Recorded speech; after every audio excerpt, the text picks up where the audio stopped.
সবাইকে, সবাই কেমন আছেন? আশা করছি সবাই ভালো আছেন। তারপর বলেন, আলুর পকোড়া বা আলুর বড়া কার কার ভালো লাগে? সত্যি কথা বলতে আমি তো বড়া লাভার, তো আমার বড়া হলেই একদম জমে যায়। তো এখানে হচ্ছে আমি দুটো আলু সিদ্ধ করে নিয়েছি, আর এখানে নিয়ে নিয়েছি পেঁয়াজ, কাঁচা লঙ্কা আর দুটো শুকনো লঙ্কা, যাতে বড়াটা একটু ঝাল ঝাল হয় আর খেতে টেস্টি লাগে। এরপর আর কি আলুটাকে ভালোভাবে ম্যাশ করে নিলাম আর দিয়ে দিলাম হালকা একটু হলুদের গুঁড়া, শুকনো লঙ্কার গুঁড়া আর ধনিয়ার গুঁড়া, আর দিয়ে দিলাম কয়েকটা কালো জিরা।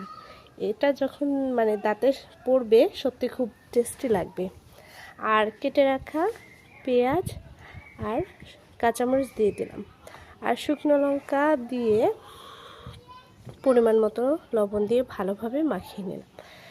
তারপর আর কি মাখানোর পরে 2 থেকে 3 মিনিট এভাবে রেখে দেব। আর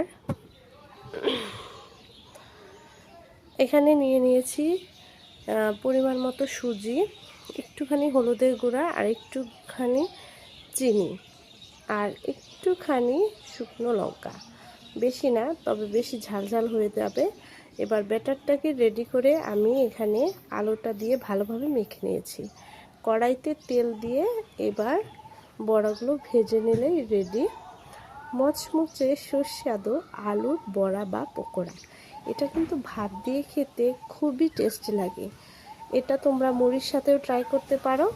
সবাই জানাবে তোমাদের কেমন লাগলো এই আলুর বড়ার রেসিপিটা, আর একবার হলেও খেয়ে দেখবে। সত্যি আমার কাছে খুবই ভালো লাগছে, আশা করছি তোমাদের কাছেও খুবই ভালো লাগবে। Thank you.